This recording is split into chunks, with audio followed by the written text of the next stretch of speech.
همونطور که میدونید مدیک رنگی برگشته به بازی و وقتشه که منم شانسمو امتحان کنم. 20 دور بیشتر نمیزنم، فقط امیدوارم که مدیک رنگی رو به هم بده، چون واقعا منتظرش بودم و به نظرم که یکی از آیتم های کمیاب و ارزشمند بازیه.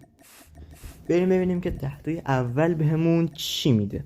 خب باگ زدیم ولی خب باگش وقت کار نمیکنه که دهتای اولم طبق معمول هیچی بهمون نداد، ولی دهتای دوم قراره که یک دونه آیتم اپیک بده. تا دارم دهتای دوم رو میزنم لطفا چنل رو ساب کنید و این ویدیو رو هم لایک کنید.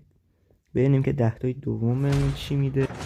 و خب شانس با هم یار بود و مدیک رنگی رو به هم داد دقیقا دور 20. بریم که ببینیم داخل بازی چی جوری میشه.